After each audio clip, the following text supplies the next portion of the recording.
welcome to the 73rd Republican debates, everybody. Really nice. Well, Jane. Yes, Adam. I saw, a few months ago, I saw the great Steve Martin and the great Tina Fey do something similar to this. Mm-hmm. And they were really good. They were great. Yeah. And so Mr. Martin had a terrific opening question, and so for the sake of tradition and lack of ideas, I thought I would just kind of open with a similar question for you, which is, in how many ways would you say that your work and your life has been improved since working with me? You can just take all the time you need. Okay. Well, I will say that when I started working with you, I started smoking again. Okay. Sure. Which was a positive. But that's also Lizzie Kaplan's fault, right? Lizzie Kaplan's fault as well. And I will say that when I stopped working with you, I quit smoking. Excellent. On a serious note, I had a blast working with you. Yeah. Okay. I had a blast working with everybody on Party Down. So when you read the book, you'll read we'll talk about it tonight too. But it was a happy accident, if you will, of casting. You know how that is when you throw people together who don't know each other, and you hope for the best, and the best, I think, occurred. Yeah, we'll talk about Party Down later, but I think it was definitely an accident of sorts, because none of us knew what it was, right? If anyone would ever see it, and it ended up being special. Yeah.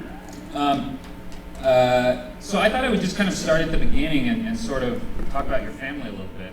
I'm from an Irish Catholic family on the south side of Chicago, and my parents did that big manifest destiny from the city to the south suburbs, and they bought a house for like $19,000. Right. It was the drinking culture. I was born in 1960, so everybody was doing the Mad Men thing, and having cocktail parties, and singing, and my parents loved musicals, and so any of the anxiety and any of the problems I've had in my life had nothing to do with my family. Sure. All my fault. Sure. Well, you called your dad a classic Irish cut-up. Yes. What would you say that?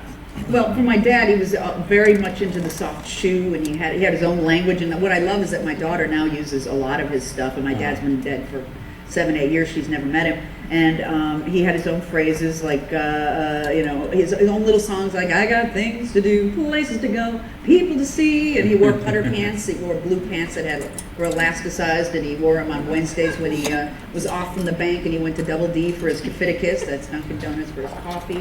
I was Jane Erotomy, my sister was Julie Annekins, my brother was Bob Erotomy, my mom was LT for Long Thing, and the telephone was the telephonic communicator. Yeah. Upstairs was UL, upper level, and DL, lower level, double L, lower level, and yeah. It sounds like you and your brother and sister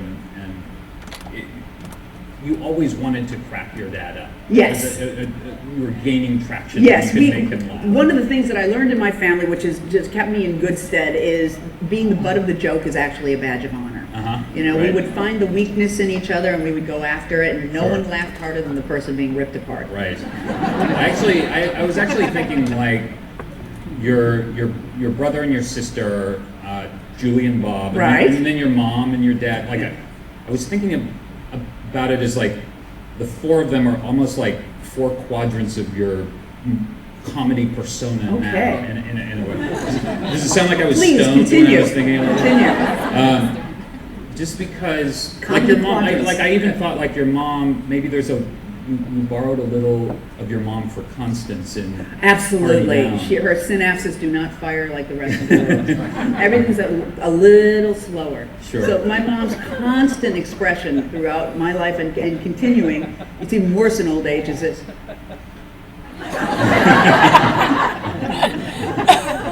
Right. Oh, yeah. And your brother was I almost thought like maybe there's a little of your brother and Sue Sylvester, maybe, just because you said as a kid he would say the most like cutting, dry remarks, and then and then repeat them to himself with pride as he's walking out of the room. Right. He'd go, well, you're just a big tub of lard. Yeah. And then he'd walk away going, he would relive his moment. Very proud of himself. He loved it, yes. And then your sister seemed to be kind of a great foil. Yeah, my sister was stupid. Let's just let's be frank. She took great pride in the fact that she never read a newspaper, and she was a dumb blonde, and every time we imitated her, and it wasn't far from the truth, we talk like this. And yes, she was definitely the dummy. And did she love that? She loved it. She adored it. She also couldn't sing. We all loved to sing, and she had terrible pitch, and I caught her once in the bathroom with a little tape recorder singing Edelweiss, and very like, Edelweiss, really trying to sing, and of course I played it for all of her friends. And that's awful and awesome. Could everyone else in the family sing? Yeah, we love to sing. We love musicals. We on Saturdays, my mom would play The Sound of Music or Man of La Mancha. Funny Girl was my first musical theater memory, and I knew every breath of it, and that was the way my mom and I bonded was over musicals. Well, that's nice. And your parents would kind of participate in an annual kind of theater with their friends, like in a friend's basement. Friend's basement. What was that? Well, was it? What are you talking about? Wouldn't they get together and do hard drugs yes, in someone's absolutely. basement? My parents loved to sing, and my dad was a harmonizer. And our house, when I was growing up, I started drinking when I was 14, and so did everybody else. And everybody would come to our house. Was not only the party house, but the party and sing house, and we would my parents would do two-part harmony with each other, and it always charmed my friends. My parents also did church shows at St. Jude, our parish church. It was called Port of Call. Yeah, that's right. Port of Call was every room in the church or every of the school in the parish was a different port of call, a different show. So they had the Ireland room, the Germany room, the Tahiti room, the Bangladesh room. And you would see everyone, all of your parents and their friends running around with like stage makeup and getting ready. Exactly, ladies, neighbor ladies in fishnets. Right. You could smell the sweat and see the pancake makeup on their face, and they all dropped trow in front of each other. And do you think that was a real beginning of you seeing that as a youngster? I wanted to do it. I so wanted to be a part of that. And I literally, once it was like 2 a.m. and they had just done the last show. They would do show after show after show. And I remember, and I was also like 13, and it was very late for me to be up, but I literally felt beside myself. I felt like I left my body and was watching this thing and going, oh, it was so magical, yes. But for them, it was just a casual thing. Yeah, and they loved it too, but it's not to make a living. Sure. So when I said, this is what I want to do for a living, they were make a living doing port of call. Right, exactly. You don't make a living doing port of call. Sure.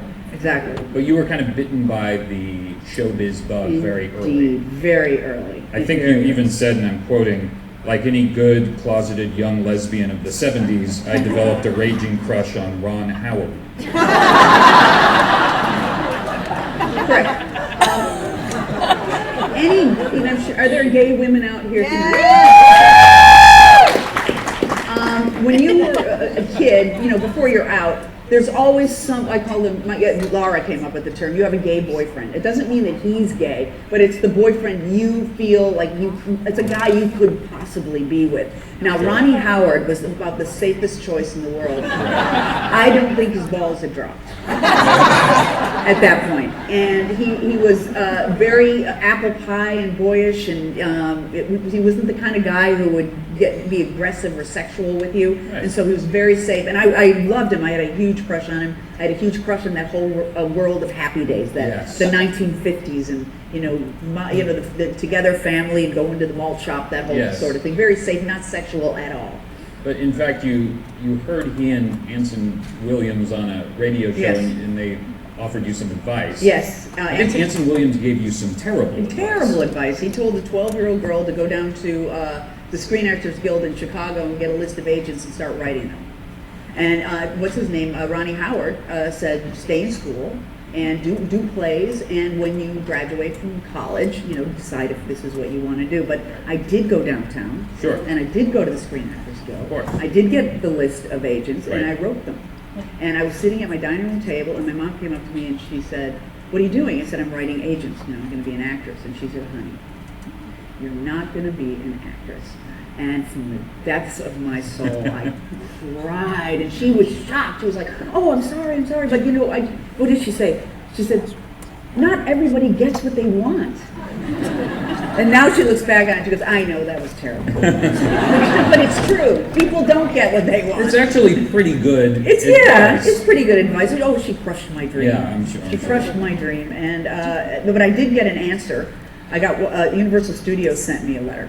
Because I wrote Universal Studios, and it went. And somehow it got to the right person. I think what happened is I had watched a television show, and it said casting by so and so. So I wrote this person a letter, and I got a letter back from the assistant, obviously frustrated with her assistant status. And she wrote me a letter back, and I have it in the book. I have a copy of it saying, "Dear Miss Lynch, thank you for your interest in working on our television shows. However, we require professional training."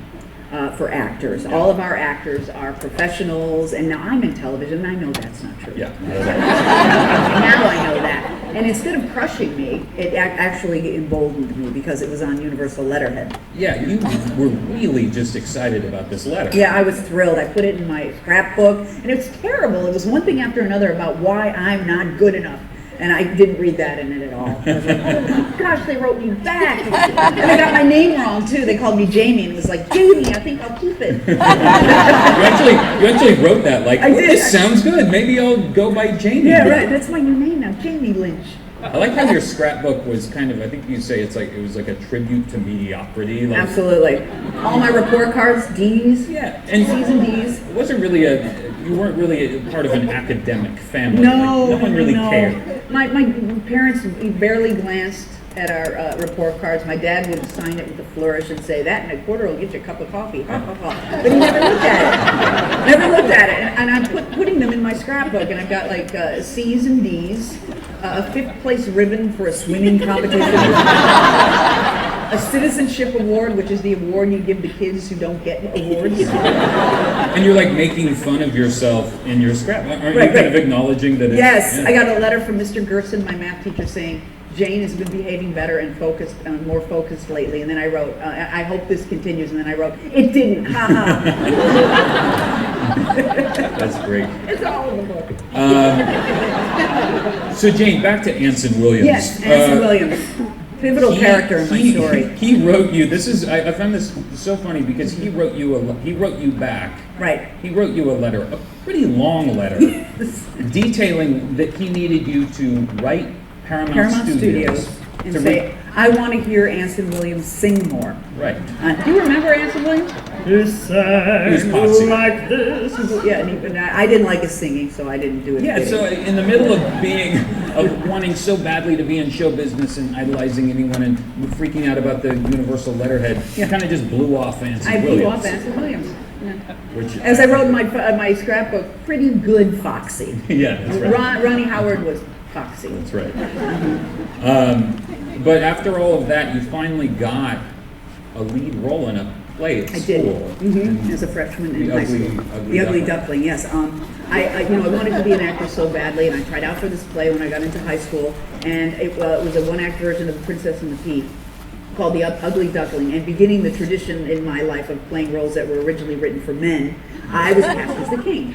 And I went to the first rehearsal, kind of freaked out, got scared. I was face to face with my destiny, that which I wanted to do so badly, and I feared failure so much that I quit. And in my scrapbook, my poor 14-year-old self had no idea how to process what I had done, and said, I quit the play because I couldn't get my character. I'd obviously read somewhere that, an actor must get their character. And I said, you know what, I didn't get the king. And didn't get him, so I quit. And but it was crushing for me. I believe you even wrote darn. I wrote next door. Yeah. And I joined the tennis team. But I had it in the paper where it said that these people are the school newspaper are cast in the school play, and my name was listed, and I put an asterisk by it, and then wrote I had to quit because I couldn't get my character. Oh, it was a huge thing. So I worked on stage crew because I couldn't stay away. Right. But I had killed the thing I really wanted to do. Do you feel like that provided a lot of motivation for you in the future? I said yes to everything after Yeah. that, except Yeah. porno. Well, that remains to be seen. True. True. There's a lot of career left for me.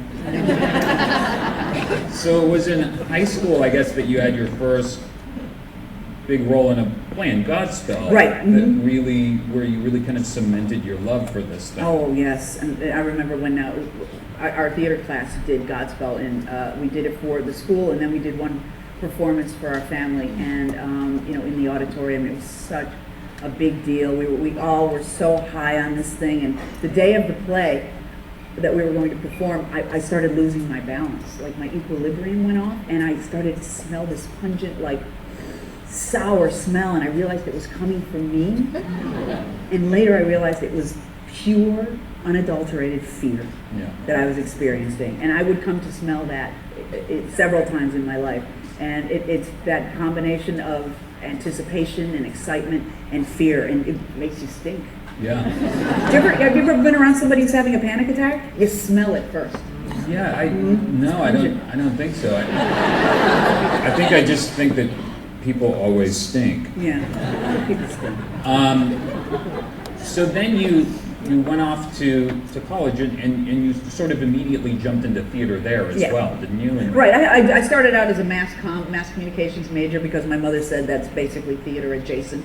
You're not going to get a job in theater. Take a major where you'll be able to get a job. And of course, I auditioned for the play, and I got cast as Electra and Gypsy, and I got into a musical version of Liz Estrada that we did. Right. And I did for a closet lesbian. This is pretty interesting. I kind of improvised a line which made it sound like my character was a lesbian. That's right. The island of Lesbos or something. And I went up to the woman I was with, Lampedo of Sparta, and I said, you said you wasn't going to tell anybody it was Southern. So I intimating that we were lesbian members. And the director, who was a closeted lesbian herself, thought it was hilarious, but I thought it was a pretty interesting choice for someone who was like so firmly in the closet. Absolutely. Do you find that like these like your high school theater and then your college theater, do you find, because I find like my high school theater, whenever I have anxiety dreams about if I have a big day of shooting coming up or anything I'm doing, it always takes place on that. In high school? Yeah. That same stage. And you don't know your lines? Oh, yeah, absolutely. But you go right back to that high school experience. I can't find my shoes a lot. Really? That's my kind of crazy dream. I'm supposed to go out there and I have one shoe. Yeah, that's terrifying. Yeah, no, it's awful. To go on stage in one shoe, terrible thing. Or I can't find the script. So somebody has to give me the script, or I can't do this. Right. Yeah. So then you went off to, you went to New York next? You went to Cornell? Yeah, I got a graduate degree at Cornell, yes. I did a 2-year program there, an MFA degree, and it was kind of a general kind of actor training, but kind of a focus on classical. Shakespeare and Moliere and all that, so I became a big pain in the ass. Yeah, it sounded like you got kind of arrogant. A huge pain in the ass. Yeah, well, I was classically trained. Right. Classically a pain in the ass. Yes, it was a classic pain in the ass. It sounded like New York was kind of rough for you. It ate me alive. Yeah. Yeah, it just ate me alive. I really there was this lovely story in the book about something your roommate said to you one night when your roommate got home. Do you know? Yes, I moved like 15 times in 9 months, and I was always moving on the subway. It was just terrible, and I found this guy who wanted to share a room with me. It turns out he was a prostitute, and I didn't know it, and he just looked like this regular kind of Italian guy from Brooklyn.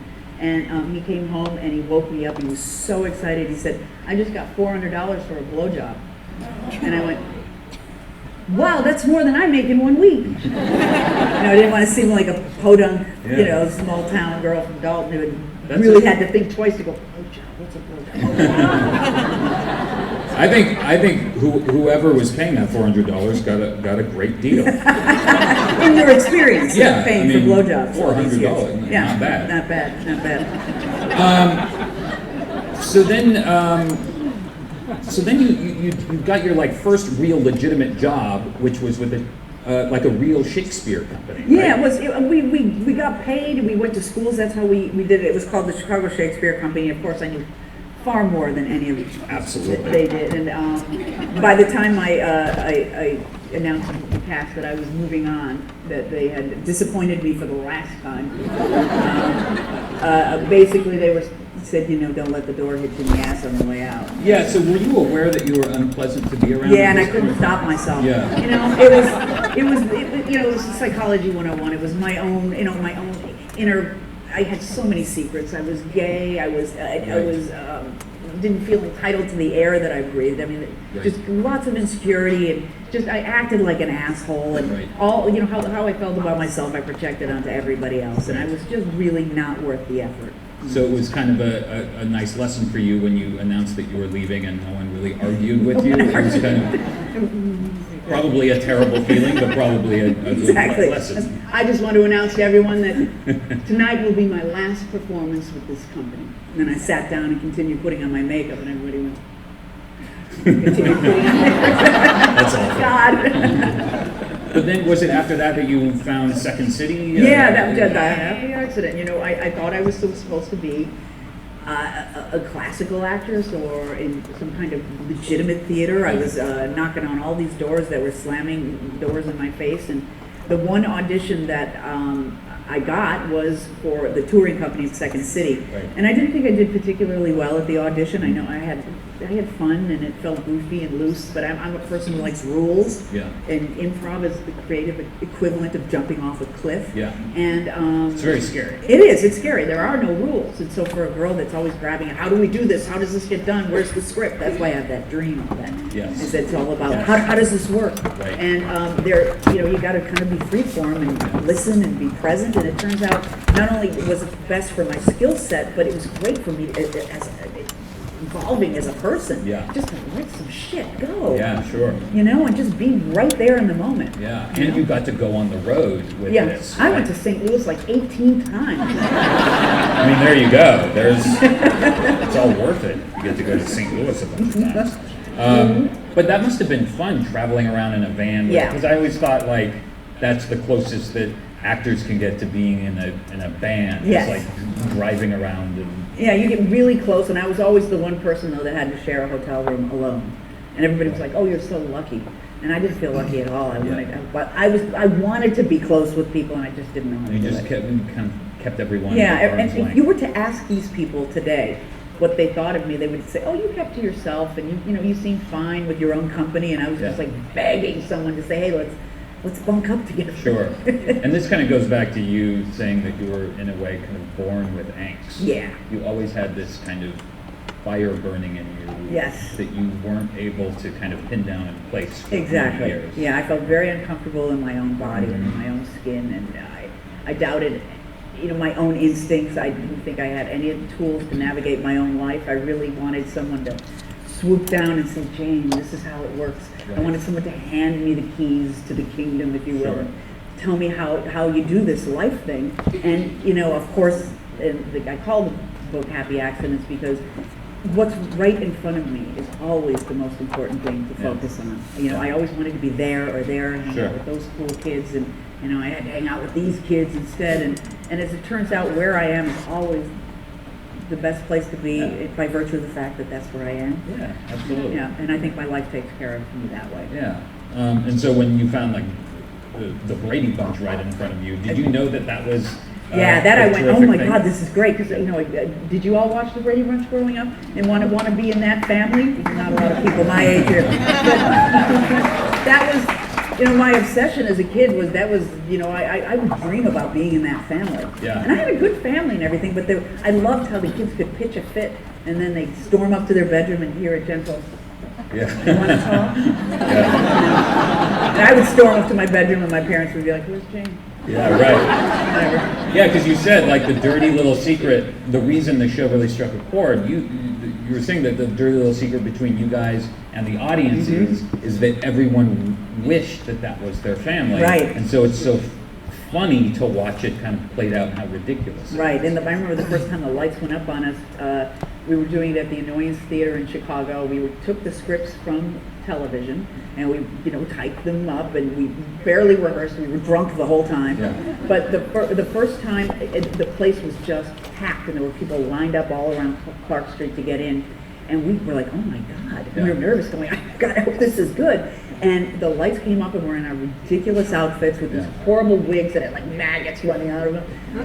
And the place went up for grabs. Yeah. Just up for grabs, and continued through, we did probably 3 months there, 9 months in New York, and 9 months out here at the Westwood Playhouse. It's crazy. It was Yeah. just, it was a big deal. It was a Rolling Stone, it was a national story. Yes, it was. So I knew that when I was aware that, oh wow, something really awesome just happened to me. Yeah, this is a phenomenal thing to be in. Didn't Sherwood Schwartz actually come and see the show at one point? Sherwood Schwartz, who just passed away over the summer. He was the creator of The Brady Bunch and Gilligan's Island and some other not so notable shows, but he had heard what was going on, and they sent a cease and desist letter to us, and we ignored it.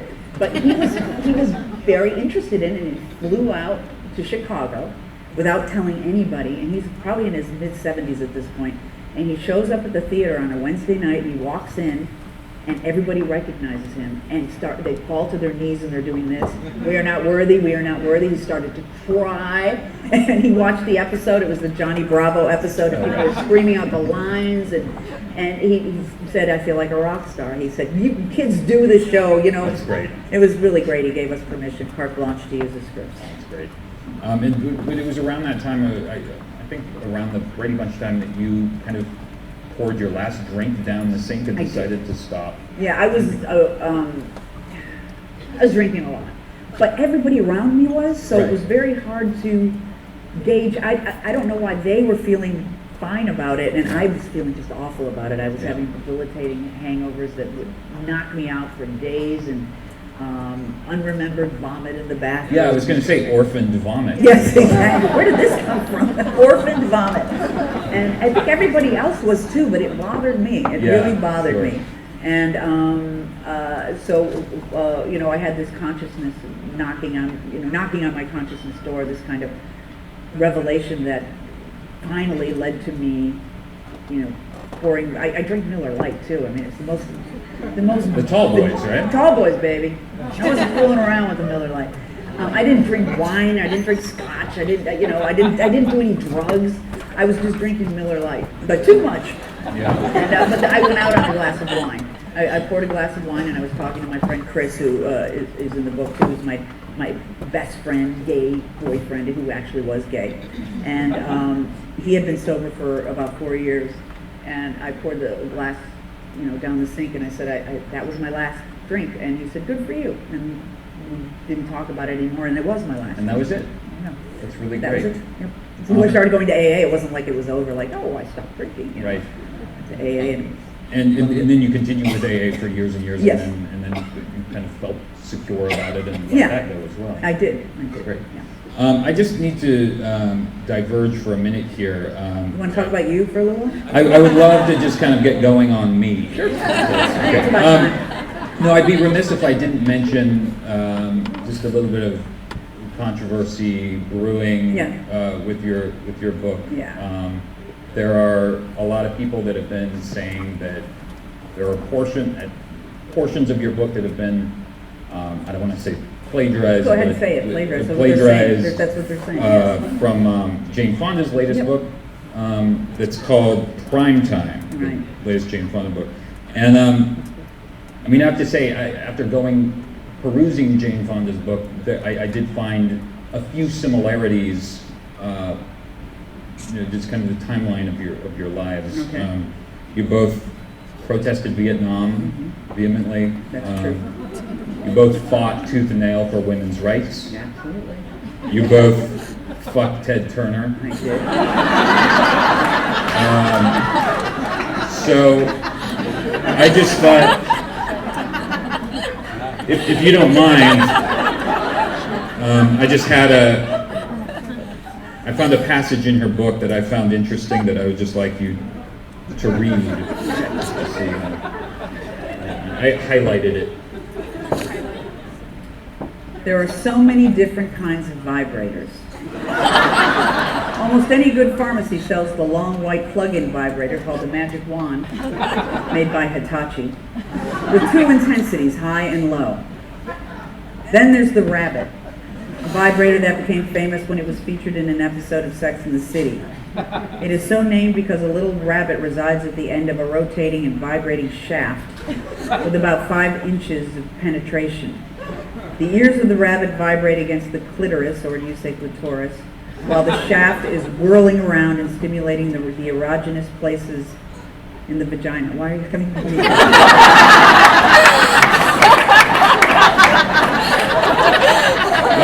Keep going. No real reason, it just turns me on.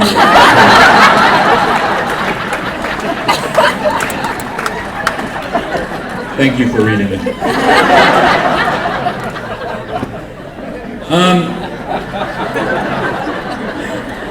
I have a couple of other passages highlighted. We'll read them after the show. I found when you finally, when you were going through the process of AA, you decided to write your family a letter. Yes. To kind of, because you had grown a bit distant from them. Because you were harboring a few different secrets. Secrets, indeed. You know, secrets create distance. I started living the lesbian lifestyle when I was 19. And I started having relationships, but I didn't tell my family. So there was a huge part of my life that they didn't know about, and I was fearful of them finding out about it. When I grew up, the first time I heard gay, I thought it was a disease. It was presented as such, like a terrible thing to happen to a person, and I was, oh my goodness, I'm the girl version of that. And you know, my parents didn't know gay people. It was kind of like, oh, my dad would say, they look like a couple of fags, that kind of thing. Right. And you go, oh. So I was 32 years old, and I decided, I went to an AA meeting, and I heard this woman share, and I really liked her. She had this kind of world-weary wisdom about her, and then I shared about my family, and she came up to me afterwards, and she said, you know, you can heal this, and you know, I'd be happy to talk to you about it. And she's a therapist, so after a few weeks, I made an appointment, and the first assignment she gave me was to write a letter to my parents that I didn't have to send, and just allow myself to let the feelings flow, and just know that it's not going to go anywhere. It was an exercise just for me, but of course it's a ruse. Right. What you do is you open your heart, and it flows, and all the love and all of the fear comes out on the paper, and it was a really beautiful letter, if I do say so myself. And I went in the next week and I read it to her, and she said, that's really lovely. And then she handed me stamps and I sent it. And you know, putting it in the mailbox was that dramatic moment that you would think it would be. You know. And so I called my brother, and I said, you know, I just sent a letter to Mom and Dad, and I want you to just know that it could shock them, and maybe just a heads up kind of a thing. And he said, do you have AIDS? And I said, no, I don't have AIDS, but I'm gay. And he said, oh, that's a relief. And he said, I knew, and you know, I don't know that Mom and Dad know, but I had a feeling. And I'm 32, guys. This is so my parents got the letter, and my mom told me that after she read it, my dad said, what is it, what is it? And she said, Janie's gay. And he said, is that bad? And she said, no. And he went, oh, okay. should this upset us? And it was a wonderful, you know, hallmark moment of coming together, and we love you, and, you know, pshaw, that whole thing. But, you know, I think had I come out when I was 18, it might have been a different story. Sure. You know, a lot had changed in that time, and I think they were also missing me as much as I was missing them. Yeah, absolutely. Yeah. I also found it moving that your father, who was a Reagan Democrat, decided to vote for Bill Clinton because he was for the gays. He was for the gays. That's very sweet. Yeah. So then you got a job working with Harrison Ford on The Fugitive. Yeah. And I remember on Party Down you telling me the advice he gave you. Yes. Well, we were doing My Close-Up, and it was my first big movie. I'd never met a movie star before, and I was very nervous, and it was My Close-Up, and I was supposed to be looking through the telescope at the liver samples or whatever we were looking at. And he came up to me and he said, close your mouth. And I said, what? He said, I don't care how smart you are, when your mouth hangs open, you look stupid. Oh, okay. And then in Party Down, when I play Constance Carmel, my mouth is open all the time. But it was a friendly thing. He wasn't being a dick. He was giving you advice. He was giving me some great advice, yeah. But he brought you into his trailer, and he had like scotch, and it smelled like a man in there. It smelled manly. It smelled like a little bit of pot too. He was really nice and very protective of me. And he was kind of a dick to everybody else. Oh, really? Yes. That's so cool. Yeah, isn't it neat? It's cool that he was like a dick, and then he was like hanging out with you. Yeah. Oh, that's great. So jealous. So like when The Fugitive came out in the fall of '93, if I remember correctly, because I remember when I first moved to Hollywood, driving Forest Lawn, I would see Fugitive posters all over the place. Oh, really? Yeah. So you moved out here to like take advantage of that. Yes, You bought a round trip ticket and just never used the other. I never used the and I lived in the same neighborhood at the same time as you, and we just figured that out backstage. We were like blocks from each other. You came in '93 as well, right? Yeah, fall of '93. Yeah. To Franklin Avenue. Yeah. Because you were doing stuff at the Tamarind Theater. At the Tamarind, which is now the Upright Citizens Brigade space.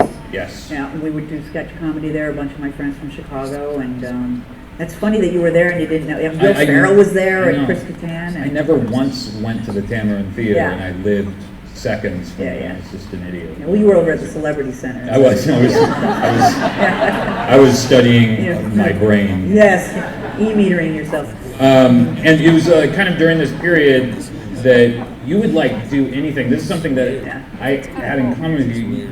You would do anything that resembled work. You even said you would even do things that you thought were stupid for free. Mm-hmm. For free, where you have to bring your own clothes. Yeah, absolutely. Yeah. Like little videos or stupid. Anything. Like a friend would say, I'm doing a short film, and it's somebody who I know isn't very good at what they do, and will you play the boss? Yeah, sure. Yeah, you didn't care. I didn't care. I just wanted to be in the game. It's great, and you just get kept busy. It seems like from the time you landed in LA there in the fall of '93 to present day, you just never stopped moving. Right. Yeah. I like put my head down like a bowl and just went. My very first job, which is maybe something that I should have left on the wayside, but was really good improv experiences when I did America's Shopping Place, which was the first TV shop. What do they call them? Home shopping network. It was the first one, and it was on 24 hours a day. And I did the night shift, and they kept trying to replace me because I wasn't the pretty kind of person that they wanted. But I loved it, and I loved the job. And I remember I got $200 a night to do it, and I rented a stupid little car to get there. And you basically had to riff on cubic zirconia, and we would take live phone calls. I don't know what they were thinking. Who's going to call at 3 a.m, drunk, horny guys?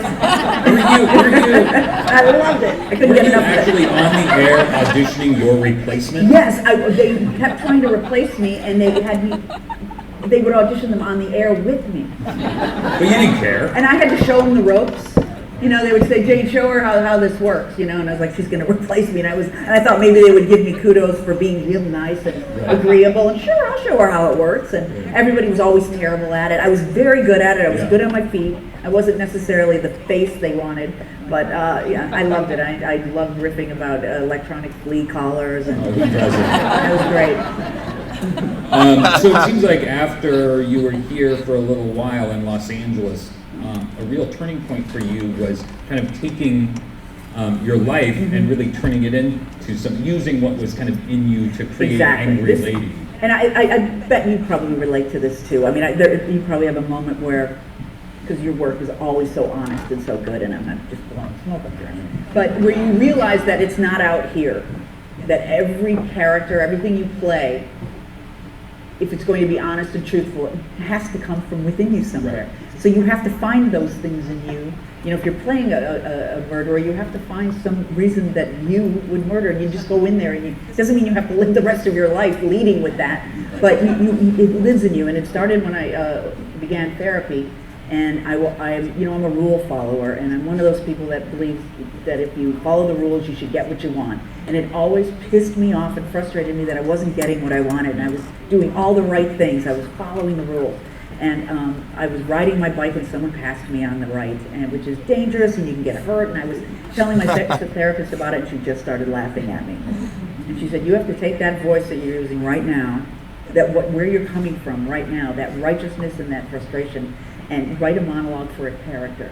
So the next week I came in with this character who I came to call the angry lady, who was just wore like with a neck brace, and she was always suing somebody, and just so angry. She could barely pass a whisper. And that's when I realized it's here, and it's hilarious. Yeah. And once I was able to laugh at that part of myself, anytime I'm pissed off about someone not following the rules, I have to laugh. Yeah. Because it's ridiculous. That's great. And it was hilarious, and people loved it, and it was Yeah, I ended up, I started doing it, on my own. I would show up at these theaters with my boombox and my little CD with the Ride of the Valkyries, which was the music I entered on. And all by myself, and I would show up and pray for the best, because this character very slowly, angrily, and if they weren't into me from the get-go, it's a very long piece. Sure. Very long piece. So it was really the first time I actually risked and went out on my own and kind of created something out of whole cloth, and boy did I stink the first time I did it. Wow. The pungency of the Sure, fear. Yeah. It probably felt pretty good. It did. It felt great, especially when they were with me on it. Yeah. It was an amazing experience. It was great. definitely a turning point in my evolution, not just as a person, but as an actor. Well, I would imagine from then on, no matter what the success was of what you were doing in the moment, from Angry Lady on, everything was different. Yeah, it all was different. Everything I did now had a root of some kind of honest emotion in me. Sure. Yeah. So at that time, you were doing lots of commercials and Yeah. guest spots and stuff, and then you got this Frosted Flakes commercial Right. that ended up being yet another kind of enormous turning point. It was directed by Christopher Guest. Right. And no one was more surprised than me when I went in for the audition. It said director Christopher Guest. I was like, he directs commercials. He does a lot of them. Anything you laugh at on TV, that's a commercial, he's probably directed it.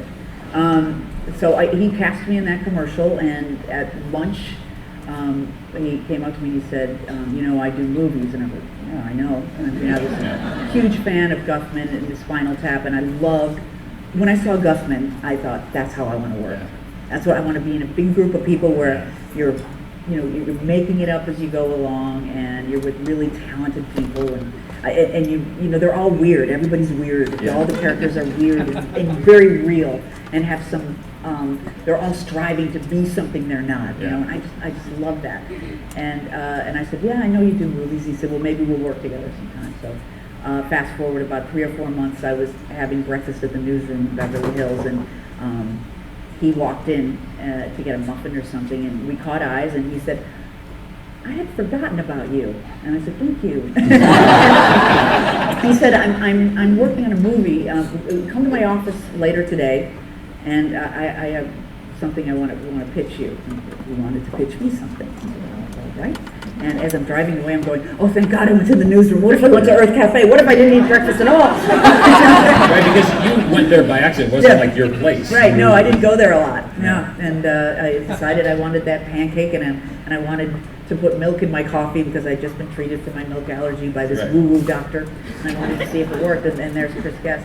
And I call him Chris now. So the end of the story, of course, is he cast me opposite Jennifer Coolidge in Best in Show, and I mean that really did go. That's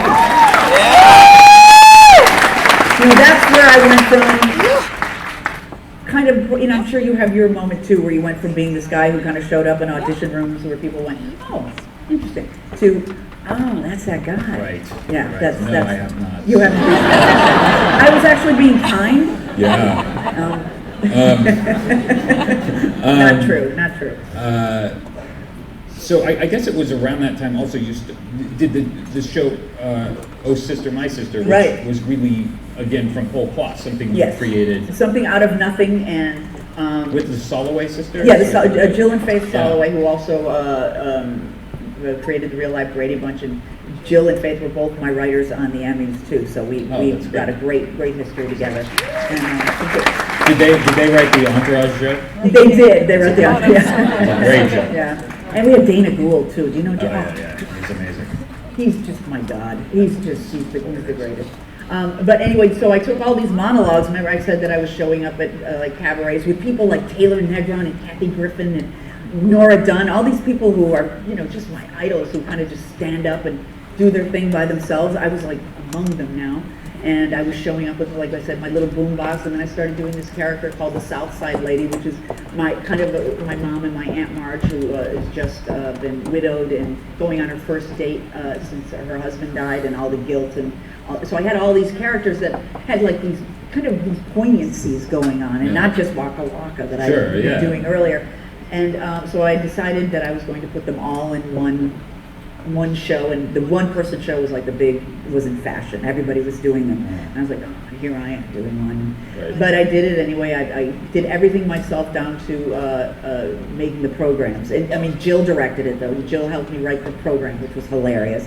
And Faith wrote a song for me, and I had a bunch of people, supporting me, running the sound, and I had a couple of friends that acted in it with me, but it was basically my thing. Yeah. It was me stepping out and allowing myself to be it, which I hadn't done before. And you always like to be ensconced in with an ensemble. I love that. Yeah, that's my favorite thing in the world. And this was kind of me going, hey, and it was a big deal. Like the response was enormous. Oh yeah, the response was great. I mean, it didn't change the world or anything, but it certainly changed my world. And I remember opening night, I had that experience where I was outside of my body again. Mm-hmm. I came out into the lobby. I didn't know who was going to be there, and like agents and people I did yoga with, and people from all walks of my life in Los Angeles were out there and just packed into that lobby, and I was just so thrilled.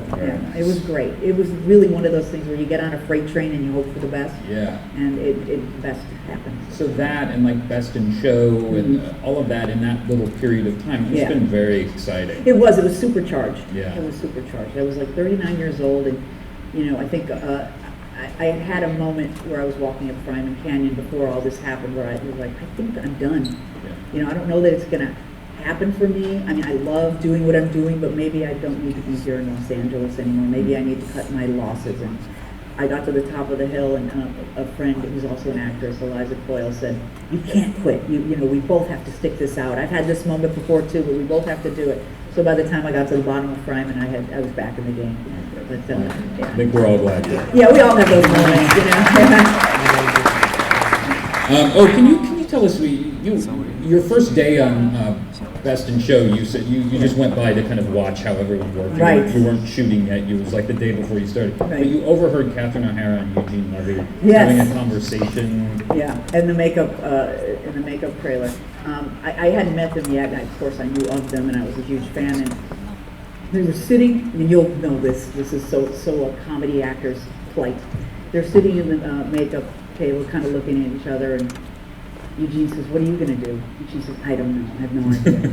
I don't know. And he says, well, I got these 2 left feet and some false teeth, and I'm going to go with that, and we'll see what happens. And she said, yeah, I'm going to play the hussy thing, and I'm going to do that weird thing with my knee.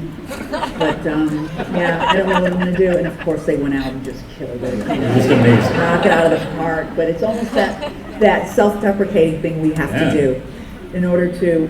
Maybe we fear failure so much, but we have to what are you doing? I have no idea. This is going to blow. My career's going to be over after this. But also, if you're confident, what was that? If you're overconfident, it's gonna be terrible. Oh, and the gods of comedy are going to destroy you. It's not going to be funny. Yeah, right. So then soon after you bought your first house and it occurred. I call it the house Nexium built. It was that stomach acid commercial that let me do that. You almost fell off a cliff. I almost fell off a cliff doing it, but it bought my house. And you were throwing a party at this new house, and you realized you had never purchased ketchup and mustard before. So tell us what that was like. So I go into a place called Ralph's. And I never painted a wall. I was 30, not 40. It was my 40th birthday. I had been sleeping on a futon. I think I was in a bed at this point, but I had a futon for too long. And I rented apartments like every 2 years. I lived in a friend's, you know how they have the maid's quarters in old houses? Yes. I lived in her maid's quarters, and I had a cat, which was good. I actually had 2 cats at this point, and I moved into this house, and I was going to have a party, and I didn't know how to do it, you know, and I had to go buy hamburgers. I had to buy a grill, and I bought ketchup and mustard and all the stuff that I had never done before, and I just loved it. It was really great to be a grown-up. And it's still the place where you, yeah, you still have that place? I'm still there. We're living in West Hollywood now because we're renovating it, and we're going to move back in like 20 days. Great. What's the address?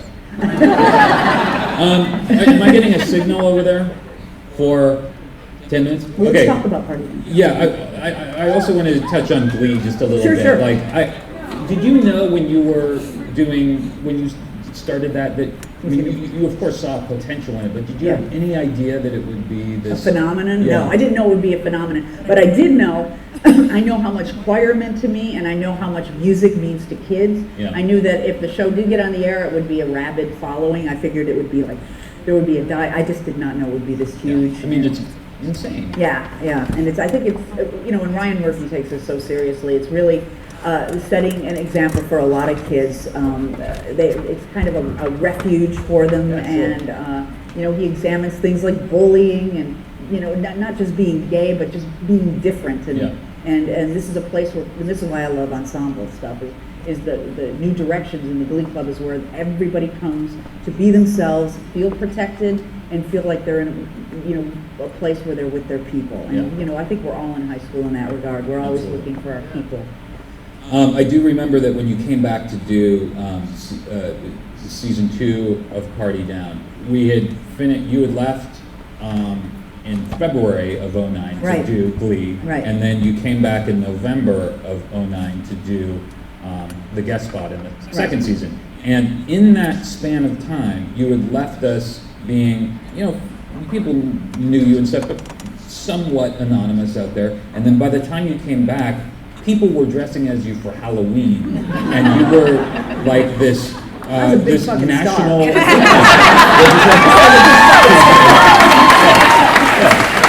Now, after such a long, gradual climb, what was that like? It's happening so fast, such an enormous amount of fame so quickly. I think, because I was 49 when it happened, I had a bit of equanimity in my life, and I think had that kind of fame come to me when I was even 40, I would have been, my sense of self would have blown with what I perceived as public opinion. Sure. I probably would have been checking the blogs and seeing what people are saying about me. Right. I'd be lifted by the praise, and I'd be dashed by the bad comments, and there are no bad comments. No, there are, right? And I'm just not. So I know who I am at the end of the day, just like I'm So it happened at the perfect time. It did. It happened at the perfect time. That's great. Yeah. Okay, so Party Down. Yeah. We should talk a little bit about Party Down. I mean, that first season for me is so special because we all were in it, doing it together, and didn't quite know what it was, but pretty quickly learned. For me, it was the scene when you and I are smoking a joint. Yes, in the bathroom. Which is actually the second one we shot, the third one in the series, but we had just started doing it. When we were doing that scene, I was like, okay, I think this is special. This is special. This is fun. That's how I felt too. I mean, when we did that first pilot over at Rob's house, remember? No one ever saw it because we recast and whatnot, but that felt like something special. Yeah, it was a blast. And I was sad that it went away, and then it was like a year and a half later that Rob called us and said, we've got an order for 10. Right. And we were just all so excited, and it felt really, really special. Everybody, and John Enbaum, our writer, he wrote for each of us. He had our voices. Yeah. It was just. He's a real asshole. Yeah, he is. He's here, isn't he? Is he here? No, he's an incredible writer, as is Dan Etheridge and Rob Thomas.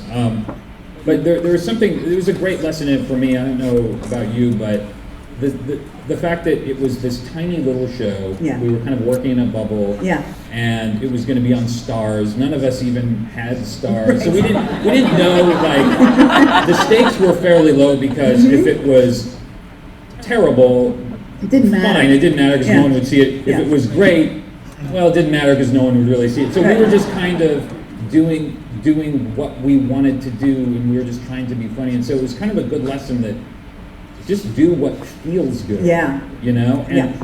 and all the rest of the stuff can kind of hopefully take care of itself. Yeah. But the value in that was enormous for me. Yeah, it was a good time, and we did the work. We did it to like please each other. Yes. We really cared about each other. It was one of those happy accidents of casting where it doesn't always work. Yeah. You know, you throw a bunch of people together and you hope it works, and this just, you know, we just all really loved each other, and Lizzie got all of us smoking. Yes, she did. And you know, we just I couldn't wait to get to work. I could not wait to get Smoking to work. crack. Yeah, we were smoking. Yes.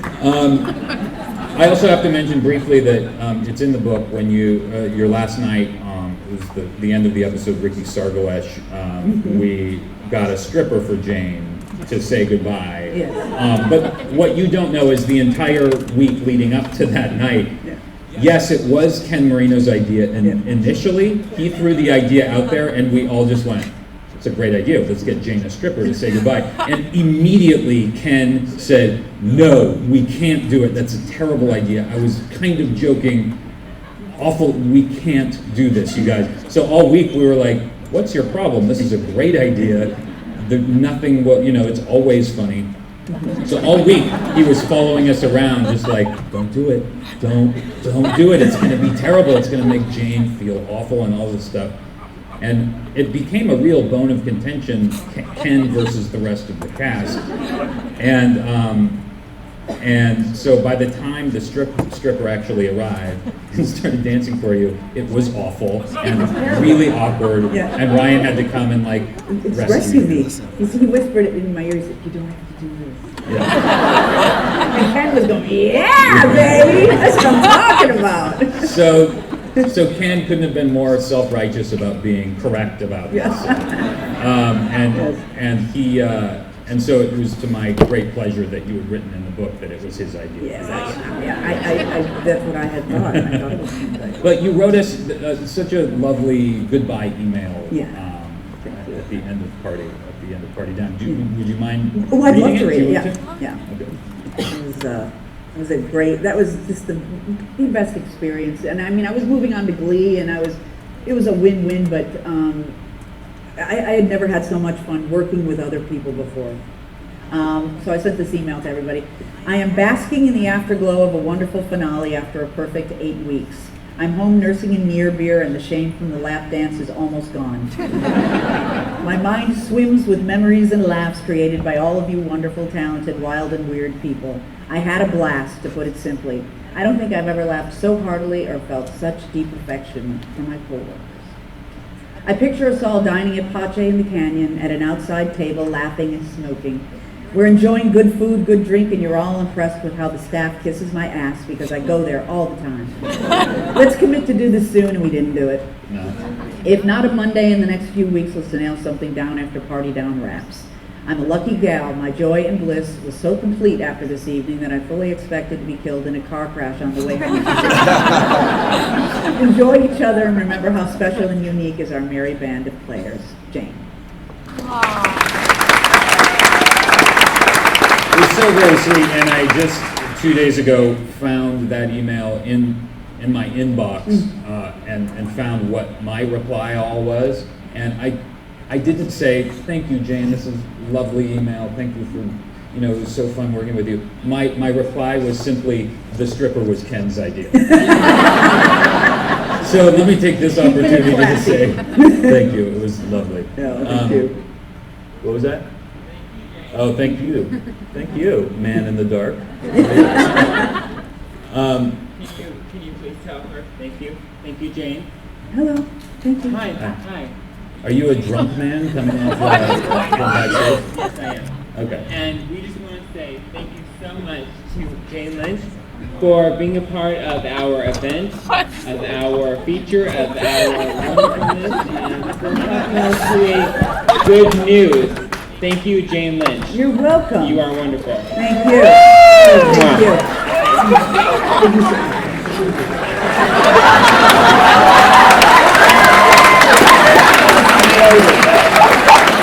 I'm just glad he wasn't a stripper. Okay, I think that was eventful. Thank you, Ken. Ken Marino, everybody. He's our bouncer for the evening. I thought I was going to get stabbed. We're ready to take questions from the audience. Anyway, I was going to take that opportunity to say thank you. Oh, my pleasure. That was weird. Anyone else want to come up here and talk with us?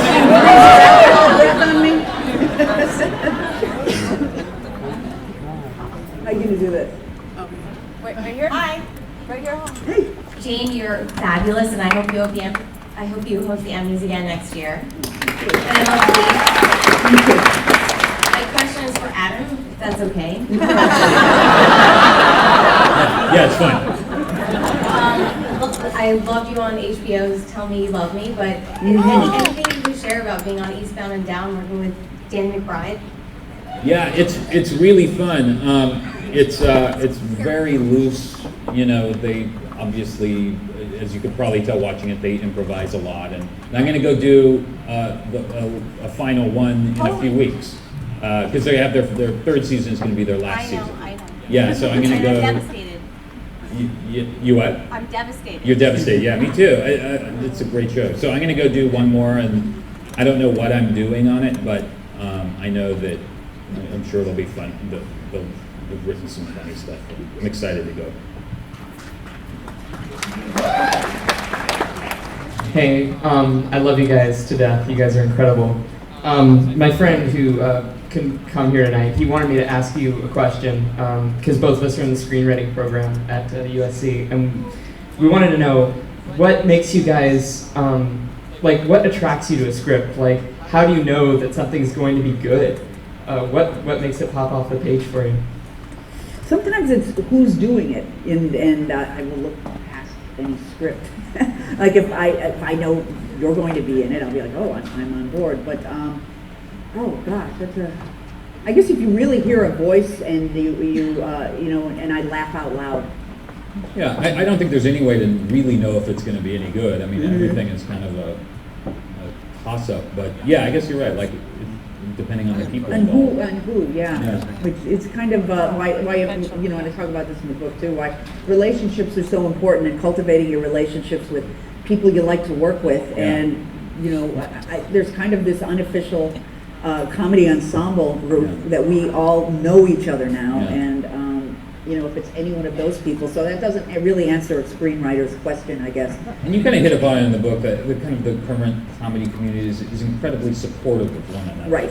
Whereas you hear the stories of like SNL in the 80s and this intense competition. It's kind of a nice, everyone's very supportive doing each other's stuff. Yeah, and you doing, you know, being in the spotlight for one moment and then supporting somebody in the next, and the best joke wins and that kind of stuff. I know it's not a very good answer for like what you could write to make it pop, but it's kind of really who you know. Yeah, it's the people you surround yourself.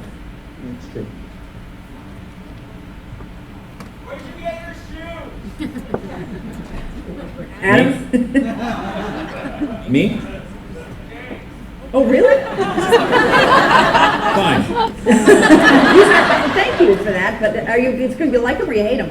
I'm not a big fan of them, actually, but they're just very comfortable. And I didn't want to be too tall, so Adam would feel like that. Thanks, Jane. Sure.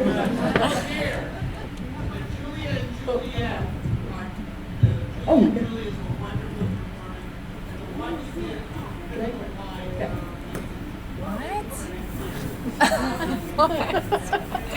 How did I get to the character of the schizophrenic mother, Criminal Minds? I'm sorry?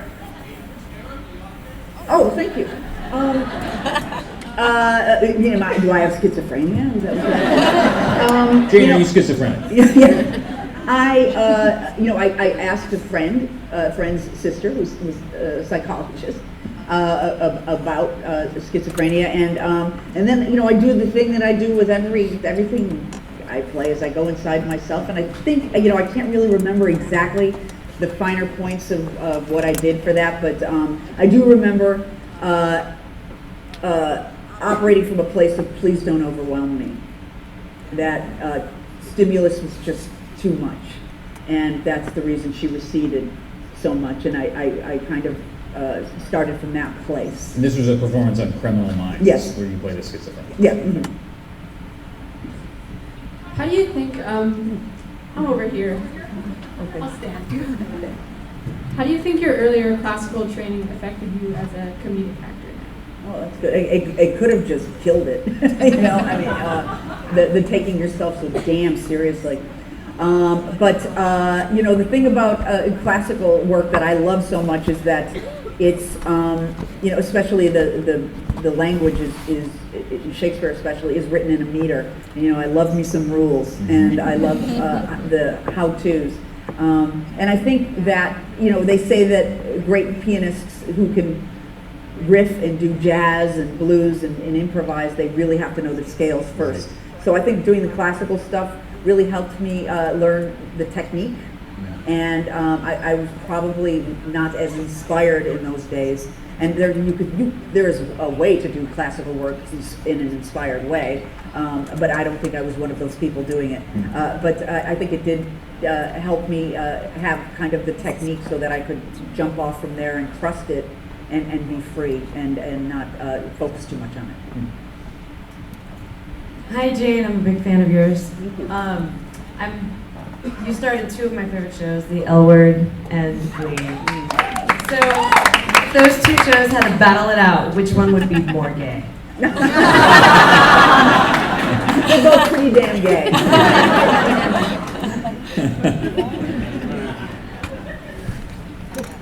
Hi, so kind of techno question. I've been a fan of both of yours for years and years, going back to Tell Me You Love Me and to Best in Show. And about 2 weeks ago, really, on Netflix Instant, I discovered Party Down and devoured the entire series in like 2 days. And I wanted to ask you, as actors facing this brave new world of technology, where do you fall in the whole distribution idea? Do you think it works for you as actors to expose new audiences to your work, or are you kind of defensive against it? That's pretty much it. I guess more people get to see it. I think it's great that Party Down lives on. It's you know, when we were doing it, no one was watching it. No, our series finale had 15,000 viewers, and it became what it is now from Netflix, from people being able to watch it on their at home on their computer and stuff. So it's been, I think it's great. I mean, it's hard to generate income from these kind of from iTunes and Netflix and all of that, but. And also independent movies, there are independent movies I've been in that would never have been seen by people at the volume they've been seen at because of Netflix, because you can just click on it and watch it and it looks great, you know, on your iPad or whatever. I think it's great, but as far as piracy and stuff goes, I mean, I don't really care. Yeah, I kind of don't care about that. I didn't make any money doing it, and, you know. We didn't make any money in the first place. We paid $100 for the pilot. That's right. Yeah, we all showed up and hung out in Rob's bedroom, changed our clothes, like, nice to meet you, and started dropping trout, and took our $100, but it was fun. Hey Jane, I'm a big fan of Glee. I watched every episode, and I'm not afraid to say that. My question is for Adam. You're a great comedic actor. I'm actually a fan of your dramatic work. I love the Vicious Con. I want to know when you're going to be doing some more dramatic work. Oh, thanks. I just did a movie called Friends with Kids that comes out next year. It's like it's kind of a romantic comedy, but it's also kind of a drama in a way. It's a I think you call that a comma. Sure. And there's like a little of both in there. That's a John Hamm film, right? He directed that? He produced it. Okay. Jen Westfeld, his girlfriend, directed it. And it's a good movie. I'm really proud of it. And so there's like some yelling in it. So it's really that's awesome, man. Yeah. Thank you, though. It's really nice. I'm over here. So when are they going to do Party Down the movie? Hopefully next summer. We hope so, yeah. We're trying to. We're trying to. You definitely have the will, that's for sure. Our entire audience is in this room. But Stars has been super cool about, they canceled us, but then they've been super cool about giving us permission to go and make a movie. So it's just getting everyone's schedules together and all of that, but it'll happen. Do 2 more questions. Okay, so I loved you on Saturday Night Live, Jane. Great show. And kind of back to this sketch comedy versus prepared, but I know Saturday Night Live has writers, and yet everybody that's on there comes from improv. So I was just wondering, from what you rehearse all week and what is written, how different is that show that is live? How much of that is improv versus what was written? Oh, there's nothing left to chance on Saturday Night Live. There's no improvisation. In fact, they say don't learn your lines. That you look at the cue cards, you know, you really become dependent on that, and it's a well-oiled machine, boy. We were just talking about that. When after you do the monologue, you kind of just stand there and they rush at you and they rip your clothes off. They just grab you and pull you off. Right, and then they take you where you need to go. You just completely surrender to them. It's it's a trip. I was saying backstage, that must have been such a moment for you, hosting Saturday Night Live. That must have been incredible. Yeah, another high point. Crazy high point, yeah. I'm in conclusion here with 2 attendees to have 2 questions asked. To your right. Hi guys, thank you so much. This is a lot of fun tonight. One quick question I wanted to find out, Jane, why it's so important for you as far as the Adopt the Arts Foundation. I'm a friend of Abby Berman. Oh, cool. And so I just wanted to ask you about that. Yeah. And also your thoughts on the character David Karofsky on Glee, and just what your feeling is as far as what that character is dealing with. Oh, okay. So Adopt the Arts is this organization started by my friend and neighbor on this side of me, Abby Berman, and then my neighbor on this side of me, Matt Sorum, the drummer, the Guns N' Roses drummer. And then I'm sandwiched in the middle. And we started this organization to raise money for arts in the public schools because, you know, we are bankrupt in this in California. And the first thing we get to fund is the arts. And so we are raising money for those schools who can't raise it for themselves. You know, my daughter goes to Wonderland, and we have a terrific fundraising arm, and we have an art teacher and a math teacher, an art teacher and a music teacher, and after-school programs because we raise the money for it. So what we would do is target schools, and it's brand new. We're in the process of, you know, we now exist where we can take your donations if you would like to donate, and we'll go to the schools around Los Angeles that aren't able to raise the money for themselves because, you know, arts are a civilizing force, and our kids need them. I can't even. I went to public schools. I can't even imagine not having the theater program and all of that. Yeah, Can't imagine. Such a refuge, and you know, there's all this data about how kids think better, and they are better at critical thinking, and better at being a part of a team, and you know. I mean, if it wasn't for the theater program, I would have been only masturbating. Right. And you have a second question? Yeah, the David Karofsky question. David Karofsky is the bully, played by Max Adler, who's about the nicest guy in the world. And he's also closeted homosexual and doesn't want to be exposed, and Kurt knows that he is. And so what do I think of it? I think it's just really great that we're dealing with a kid who's afraid of it, and you know, he has a friend in the kid that he was terrorizing. So I don't know, is there any other reason you wanted me to talk about it, or do you not like David? No. It was just that I would just. This question was originally for me. That I just wanted to ask you for your opinion regarding just Dave Karofsky and like the other closeted teen, because I feel as I relate to him the most. Yeah. And just how important did you feel was the progression of his character, or is there like a place for redemption? Well, yeah. You know, what's great about Glee is everybody operates from their highest self eventually, and that, you know, that doesn't happen all the time in real life. You know, the closeted kid ends up beating the crap out of gay kids all the time. But this, you know, character will, you know, has had some redeeming moments, and that's great to see. Something I ran out of time and didn't mention was your wife Laura, who's here. Yes. And your daughter Hayden. Just something that really moved me in your book was when at your wedding you after your vows to Laura, you said some vows to Hayden as well, which I thought maybe the most beautiful thing I'd ever heard. Yeah, it was the moment too with the ceremony too where we got a little. Oh yeah. I mean, yeah, for Clem. And she's so cute. She, as I was starting to get for Clem, she just kissed me on the lips and walked away from me. So, I hear you. So you have a family now. Yeah, I do. It's so great. Yeah, I'm very happy. It's okay. great. So,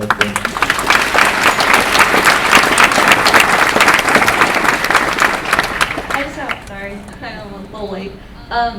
First off, I just want to say that I'm taking class at Second City right now, so fun fact. But my question is, I wanted to know what like your comic inspirations are, like people that you look up to, that maybe people that have worked before your time or people that you admire now. And it's kind of a two-parter. Next is like, what do you feel is your next step in your career? You know, because you've reached kind of such a high point that I want to know like what you view as your next move. Where do we go from here? Who are your idols? Oh man, mine are like Steve Martin and Albert Brooks and you know those guys. Those are the guys I still kind of like. Three Amigos I can't get off of it. And Lost in America and Defending Your Life. Those are like the movies for me. What about you? Well, I just saw this thing with Mel Brooks and Carl Reiner, and you know they're still at it. They're in their 80s and they still got it. They're so sharp. Oh my God! But in terms of, I mean, Carol Burnett was my first comedy crush, and she wrote the forward for this book too. Pardon? Sorry. Yeah, she plays my mother in Glee too. So we're friends, and she's a lovely woman. And what I loved about her show was it was the Carol Burnett show, but you still really knew who Tim Conway and Lyle Wagner and Harvey Korman and Vicki Lawrence were, because she was an ensemble player, you know, and they were allowed to shine as much as she would shine. They were a team. And also I love Jennifer Saunders and Joanna Lumley from Absolutely Fabulous, because they are just fearless. And Melissa McCarthy is my new comedy crush.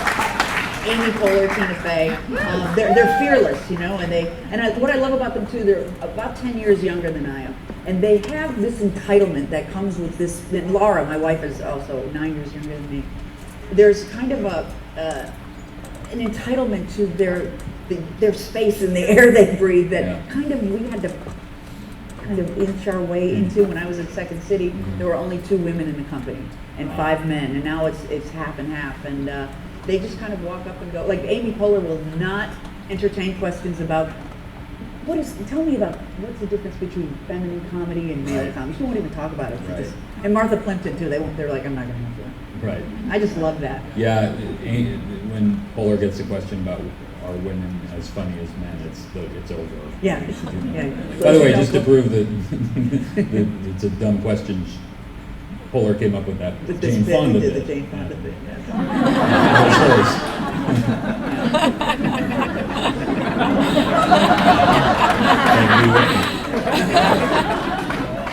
Thank you, Adam Scott, for a terrific interview. Thank you, Jane.